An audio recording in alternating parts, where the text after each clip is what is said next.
С праздником вас! С Днем Великой Победы! Ура!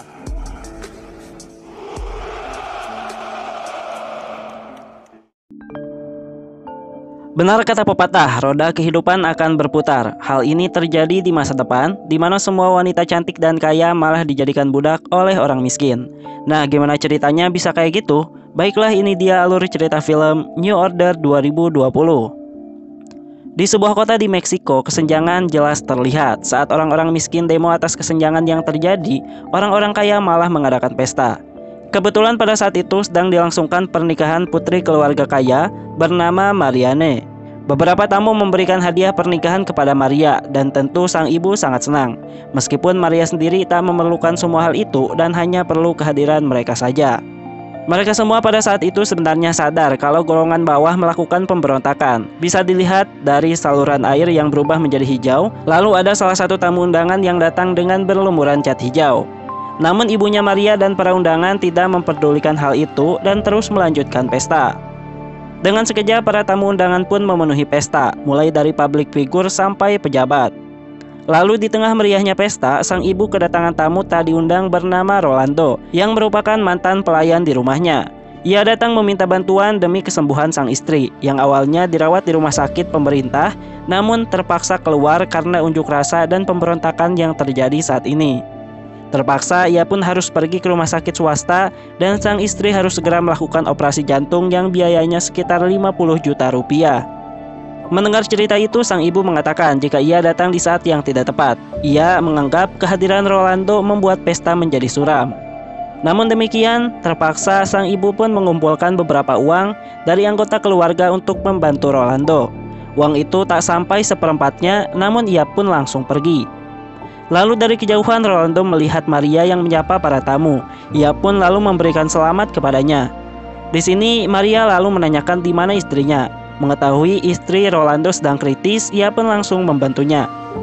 Maria meminta uang pada sang kakak dan diberikan sedikit. Lalu ia juga meminta bantuan dari ayah dan suaminya, namun hasilnya nihil.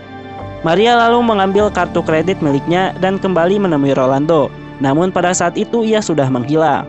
Maria lalu mengajak pelayan bernama Christian yang merupakan cucunya Rolando untuk mengantarnya menyusul Rolando.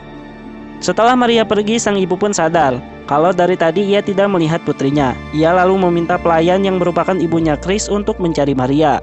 Namun setelah dicari ke penjuru rumah, ia pun tak ditemukan. Akhirnya dari kepala security diketahuilah bahwa Maria dan Chris pergi meninggalkan pesta. Ibu Chris pun menelepon mereka, namun Maria nekat pergi ke rumah Rolando. Tak lama kemudian, Maria melihat ada razia dan pemblokiran jalan yang dilakukan oleh militer akibat unjuk rasa yang terjadi saat ini. Alhasil mereka pun harus mencari jalan lain. Namun baru juga beberapa belokan, Maria dan Christian terperangkap dalam unjuk rasa yang anarkis. Nampak keadaan di sana sangat ricuh, penjarahan terjadi di mana-mana. Di lain sisi, pemberontakan juga terjadi di rumah Maria. Dengan angkuhnya, ayahnya Maria memanggil kepala security untuk mengusir mereka. Namun ia tidak tahu bahwa yang mengizinkan para pemberontak masuk ternyata adalah kepala security yang sama-sama berasal dari golongan bawah. Orang-orang kaya dibuat tak berdaya, semua barang mereka diambil oleh para pemberontak dan para pelayan ibunya Maria pun menjadi korban. Bahkan ayahnya Maria tertembak.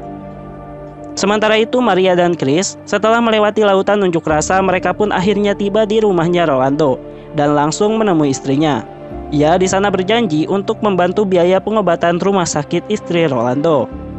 Namun sayang, keadaan di luar ternyata berkata lain. Nampak situasi kini semakin ricuh dan mereka pun terjebak. Hal ini pun diperparah dengan alat komunikasi yang tidak berfungsi, sehingga Maria tidak bisa menelepon keluarganya. Alhasil pada malam hari itu, Maria pun harus menghabiskan waktunya dengan diiringi teriakan para pemberontak di luar rumah. Singkat cerita, keesokan harinya, unjuk rasa nampak mulai kondusif. Terlihat para korban penyerangan di pesta pernikahan Maria juga mulai dievakuasi. Saat itu Maria sedang bersiap pulang, dan di luar pemberontak sudah pergi dan hanya ada beberapa militer yang berpatroli. Di sana para tentara bersedia untuk mengantar Maria pulang. Namun dengan syarat, barang bawaan dan juga perhiasan Maria harus diserahkan kepada mereka. Namun ternyata saat sudah berangkat, Maria tidak diantarkan ke rumah. melainkan ia dibawa ke sebuah kamp penampungan. Rupanya pada saat itu Maria diculik dan dijadikan sandera oleh oknum militer, di mana para sandera itu ternyata adalah orang-orang kaya yang menjadi korban pemberontakan sebelumnya. Di sana mereka didata satu-satu, lalu sesekali mereka pun dipaksa untuk kerja rodi, bertani, dan bercocok tanam di ladang tentara. Nah, karena Maria tak kunjung pulang ke rumah, suami dan kakak Maria pun meminta bantuan militer untuk mencarinya. Tak hanya itu, ayah Maria yang selamat dari tembakan sebelumnya pun bersedia untuk menyerahkan segalanya asal Maria bisa kembali dengan selamat. Sementara itu di rumah Rolando, meskipun kini ia sudah memiliki uang yang cukup untuk ke rumah sakit, namun ia tidak diperbolehkan lewat oleh militer. Bahkan meskipun ia berulang kali memohon.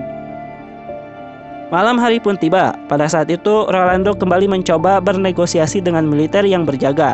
Namun mereka sama sekali tidak ada niatan untuk membantu masyarakat. Rolando dan istrinya pun akhirnya meninggal karena tak kunjung mendapat perawatan.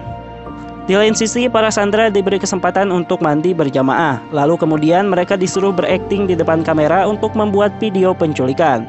Setelah itu mereka langsung menghubungi keluarga masing-masing. Salah satunya keluarga Maria untuk meminta uang tebusan. Dan mereka tidak boleh menghubungi siapapun terkait penculikan ini. Namun saat mereka melihat suasana di tempat penculikan yang sangat barbar, mereka pun kembali meminta pertolongan kepada militer. Dan ternyata di dalam internalnya, para penculik itu juga sering terjadi perselisihan, khususnya masalah uang tebusan. Oknum tentara yang menculik Maria menganggap uang tebusannya terlalu sedikit.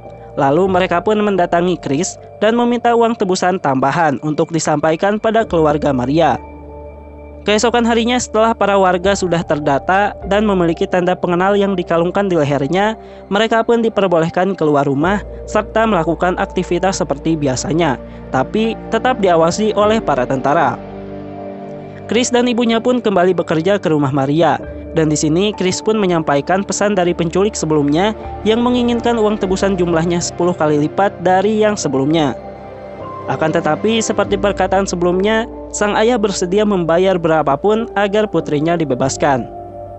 Karena penjagaan di jalan sangatlah ketat, mereka pun berusaha menyembunyikan uang tebusan itu di dalam tempat yang tidak mungkin diambil oleh para tentara. Lalu setelah tiba di lokasi, para penculik datang untuk mengambil uang tebusan. Lalu uang itu pun dimasukkan ke dalam kantong plastik. Setelah uang diambil, mereka pun pada saat itu belum juga melihat Maria.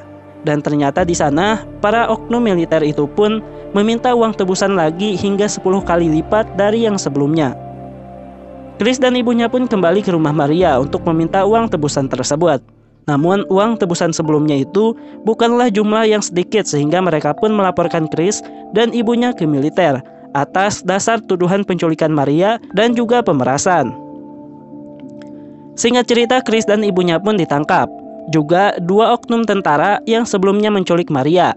Meskipun entah bagaimana, si komandan berhasil menangkap 2 tentara itu. Lalu terlihat para oknum tentara yang terlibat penculikan pun dihukum mati dan dimusnahkan. Tak lama setelah itu, Maria akhirnya dibebaskan dari tempat penculikan. Maria pun lalu diantar oleh para tentara. Namun ternyata ia dibawa menuju rumah Rolando. Lebih mengejutkan lagi, di sana ternyata ada Chris yang sudah menunggu. Lalu tak lama kemudian, Maria pun ditembak tentara tersebut. Setelah itu, Chris dipaksa memegang pistol ke arah jasad Maria. Lalu ia pun kemudian juga ditembak. Dengan begitu, ia akan terlihat seperti pelaku penculikan yang menembak mati Maria. Dan kini diketahuilah bahwa sebenarnya golongan atas maupun bawah semuanya telah dipermainkan oleh militer yang memimpin Orde Baru. Oleh karena itulah mengapa sebelumnya si jenderal mengetahui 2 oknum penculikan Maria dan menjadikan mereka berdua kambing hitam agar nama militer tetap baik. Padahal sebenarnya praktik penculikan dan pemerasan uang tebusan masih terus terjadi. Film pun ditutup dengan ibunya Chris yang dijadikan kambing hitam juga oleh militer. Lalu setelah itu film pun selesai.